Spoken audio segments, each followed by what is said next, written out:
become drowsy and eventually fall asleep. This is why the beginner in meditation should not meditate too much in the lying posture. He should meditate much more in the sitting and walking postures of the body. But as it grows late and becomes time to sleep, he should meditate in the lying posture, noting the rising and falling movements of the abdomen. He will then naturally, automatically fall asleep. The time he is asleep is the resting time for the yogi. But for the really serious yogi, he should limit his sleeping time to about 4 hours.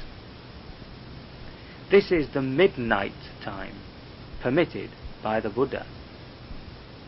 4 hours sleep is quite enough.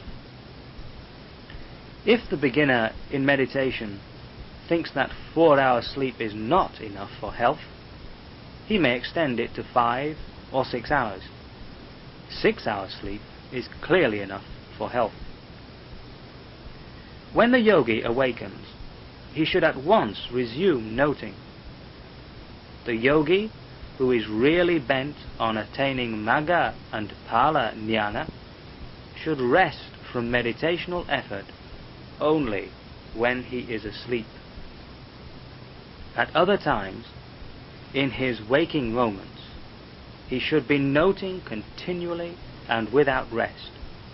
That is why, as soon as he awakens, he should note the wakening state of his mind as awakening, awakening. If he cannot yet make himself aware of this, he should begin noting the rising and falling of the abdomen. If he intends to get up from bed, he should note as intending to get up, intending to get up.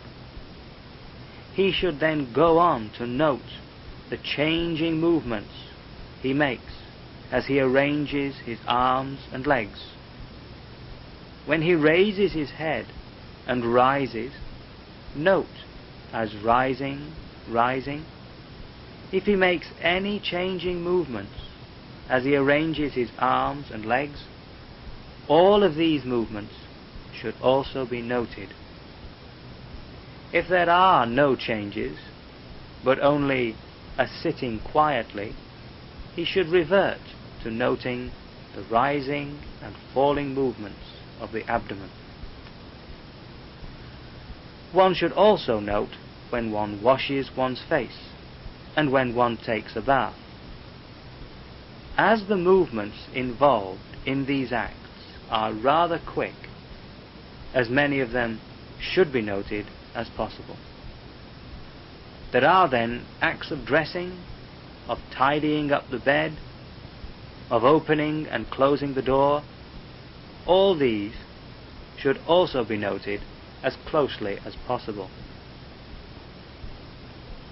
When the yogi has his meal and looks at the meal table, he should note as looking, seeing, looking, seeing. When he extends his arm towards the food, touches it, collects and arranges it, handles it and brings it to the mouth, bends his head and puts the morsel of food into his mouth, drops his arm and raises his head again, all these movements should be duly noted. The following instructions are a way of noting in accordance with the Burmese way of taking a meal. Those who use fork or spoon or chopsticks should note the movements in an appropriate manner. When he chews the food, he should note as chewing, chewing. When he comes to know the taste of the food, he should note as knowing, knowing. As he relishes the food and swallows it, as the food goes down his throat, he should note all these happenings. This is how the yogi should note as he takes one morsel after another of his food. As he takes his soup, all the movements involved, such as extending of the arm, handling of the spoon, and scooping with it, and so on, all these should be noted. To note thus at mealtime is rather difficult, as there are so many things to observe and note. The beginning yogi is likely to miss several things which he should note, but he should resolve to note all. He cannot, of course, help it if he overlooks and misses some, but as his samadhi concentration becomes strong, he will be able to note closely all these happenings. Well, I have mentioned so many things for the yogi to note, but to summarize, there are only a few things to note.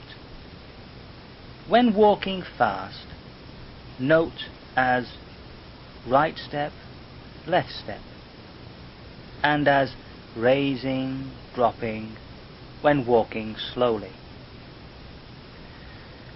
When sitting quietly, just note the rising and falling of the abdomen. Note the same when you are lying, if there is nothing particular to note. While noting thus, and if the mind wanders, note the acts of consciousness that arise. Then back to the rising and falling of the abdomen.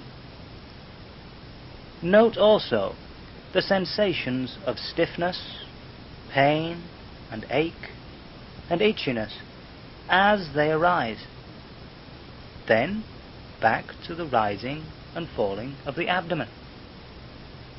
Note also as they arise the bending and stretching and moving of the limbs, bending and raising of the head, swaying and straightening of the body, then back to the rising and falling of the abdomen. As the yogi goes on noting thus, he will be able to note more and more of these happenings. In the beginning, as his mind wanders here and there, the yogi may miss noting many things, but he should not be disheartened. Every beginner in meditation encounters the same difficulty, but as he becomes more practiced, he becomes aware of every act of mind wandering, till eventually the mind does not wander any more. The mind is then riveted on the object of its attention, the act of mindfulness becoming almost simultaneous with the object of its attention, such as the rising and falling of the abdomen.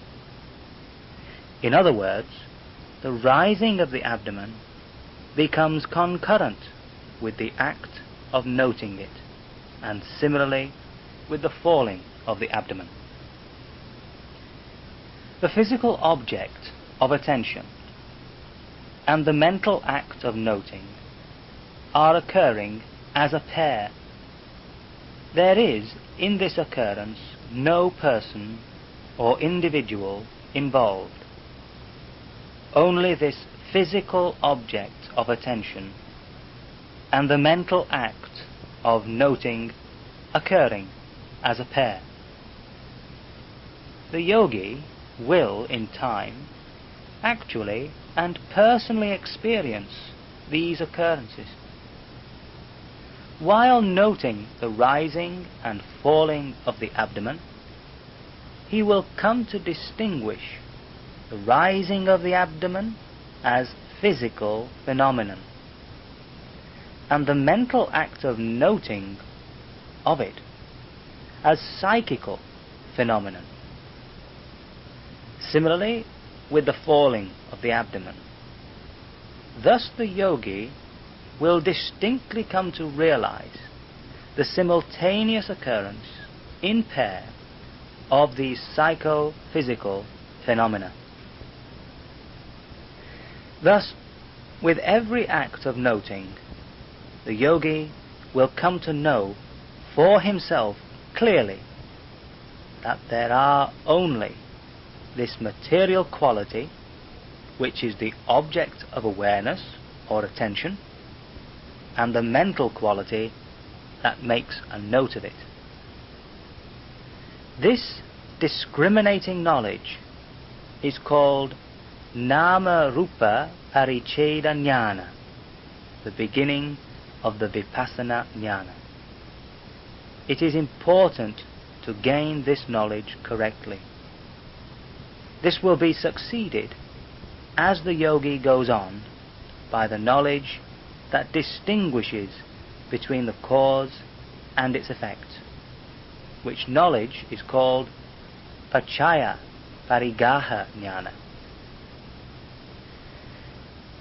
As the yogi goes on noting, he will see for himself that what arises passes away after a short while. Ordinary people assume that both the material and mental phenomena go on lasting throughout life, that is, from youth to adulthood. In fact, this is not so. There is no phenomenon that lasts forever. All phenomena arise and pass away so rapidly that they do not last even for the twinkling of an eye. The yogi will come to know this for himself as he goes on noting. He will then become convinced of the impermanency of all such phenomena. Such conviction is called Anicca-nupassana Jnana. This knowledge will be succeeded by Dukkha-nupassana Jnana, which realizes all this impermanency as suffering. The yogi is also likely to encounter all kinds of hardship in his body, which is just an aggregate of sufferings. This is also Dukkha-nupassana Jnana. Next, the yogi will become convinced that all these psycho-physical phenomena are occurring of their own accord, following nobody's will and subject to nobody's control. They constitute no individual or ego entity. This realization is Anatta-nupassana Jnana. When, as he goes on meditating, the yogi comes to realize firmly that all these phenomena are anicca, dukkha and anatta, he will attain Nibbana. All the former Buddhas, Arahats and Ariyas realize Nibbana following this very path. All meditating yogis should recognize that they themselves are now on this Satipatthana path, in fulfillment of their wish for attainment of Magga-jnana, knowledge of the path, Phala-jnana, knowledge of the fruition of the path, and Nibbana Dhamma, and following the ripening of their parami, perfection of virtue. They should feel glad at this, and at the prospect of experiencing the noble kind of samadhi, tranquility of mind brought about by concentration, and jnana, supramundane knowledge or wisdom experienced by the Buddhas, Arahats and Ariyas, and which they themselves have never experienced before. It will not be long before they will experience for themselves the Maggaññāna.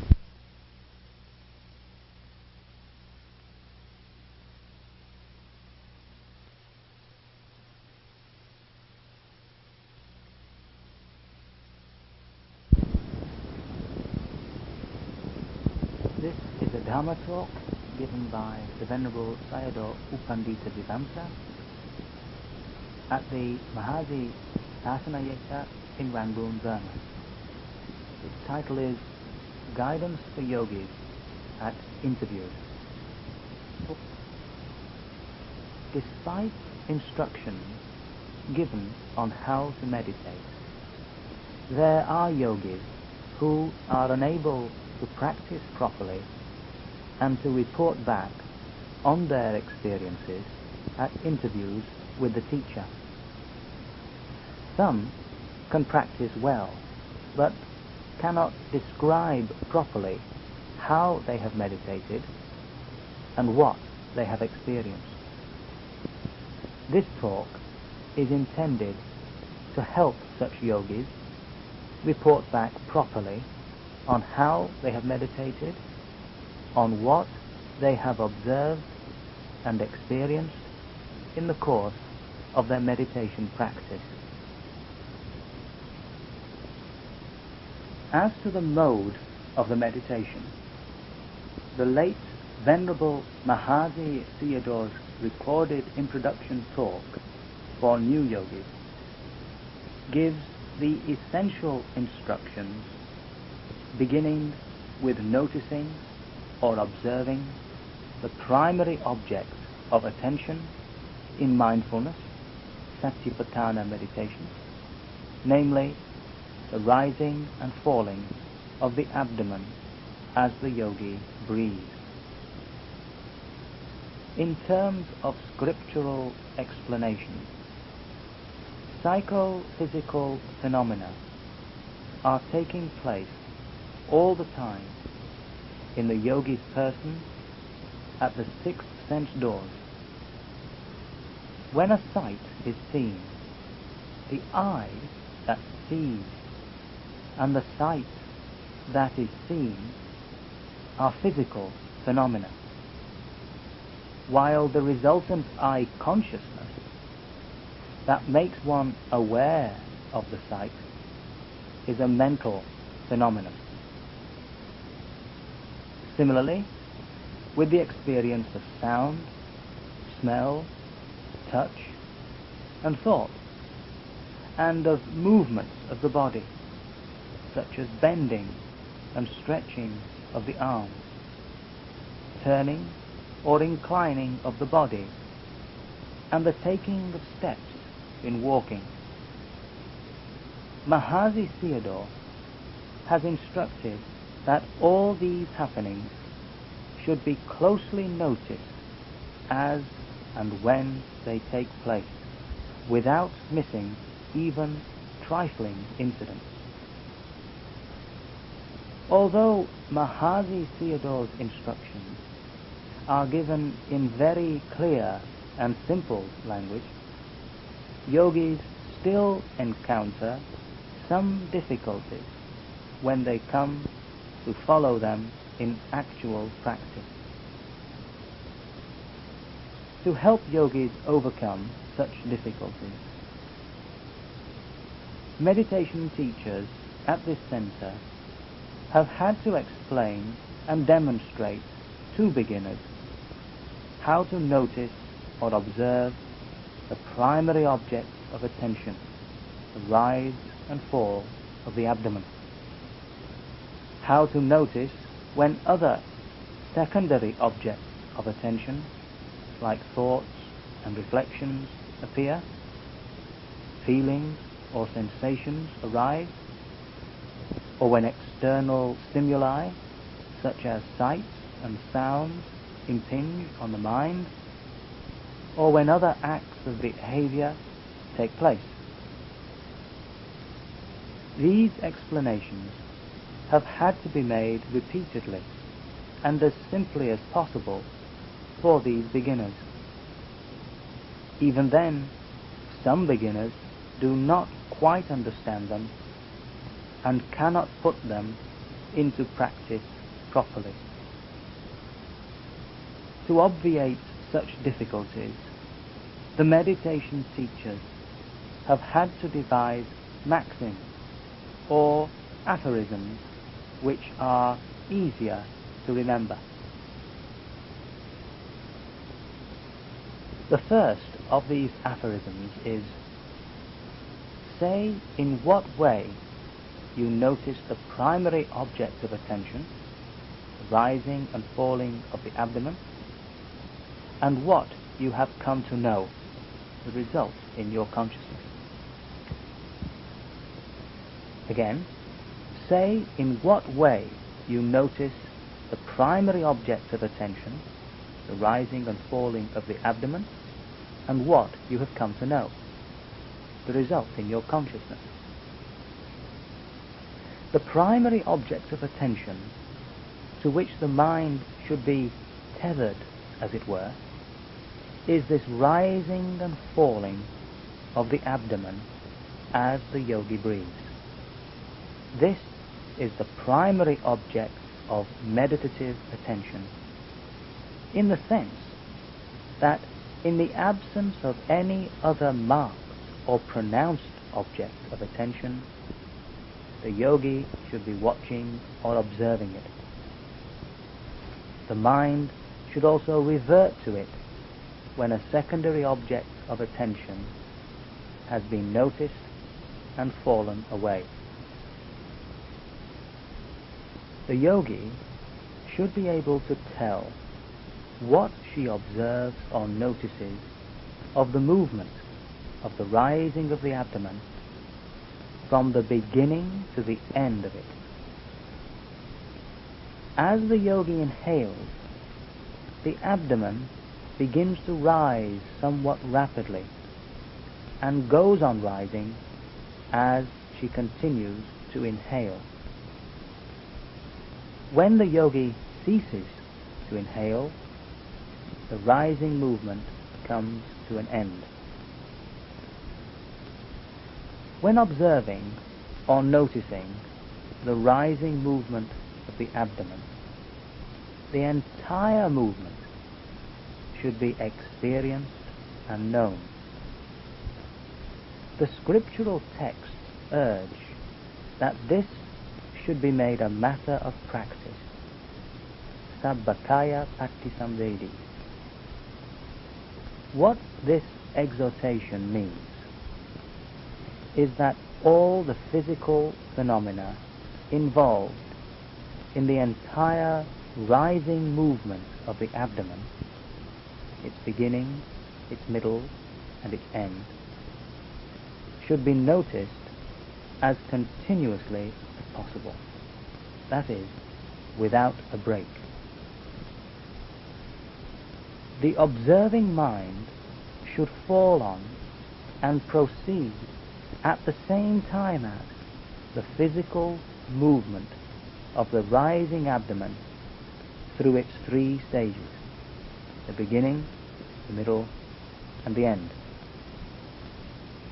Beginners will not, of course, be able to notice all the three stages of the movement, but they should strive to be able to do so.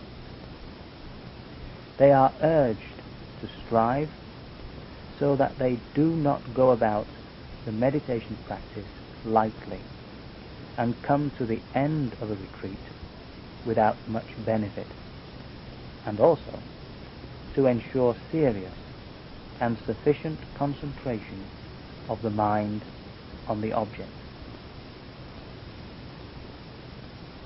Yogis should be able to answer the following questions.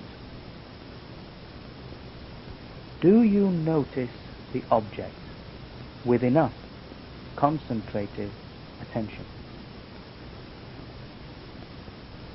Is there enough concurrence between the object and the noticing mind?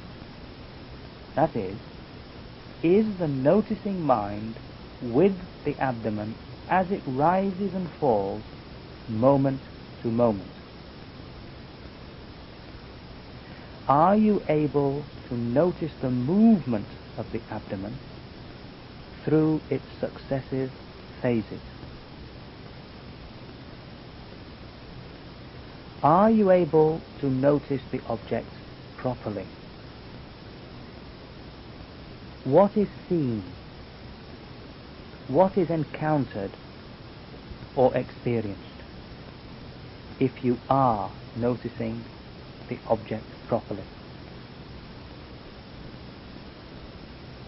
You should be able to report accurately on the object of the concentrated attention and what exactly is the rising movement as truly experienced by you. Now, there are two operations involved in this kind of meditative practice. The first is the activity of observing or noticing the object of attention. The second is the resulting consciousness of what is noticed or observed. Only here, with regard to the primary object of attention, the yogi must be able to say if his awareness, resulting consciousness, arises together with, is concurrent with the object of meditative attention, the rising of the abdomen, and its progressive movement. If the two operations take place at the same time, that is, they are concurrent, what does the yogi see or become aware of? Is it the abdomen itself, the manner or mode of its arising, or the tension and the movement involved in the rising of the abdomen? There are three aspects to the material, physical component, or the element of the rising abdomen. They are classified into 1. Form and shape aspects, 2. Manner or mode aspect, and 3. Essential character or quality aspect. The form or shape aspect is the form or shape of the abdomen on which the yogi's mind is focused.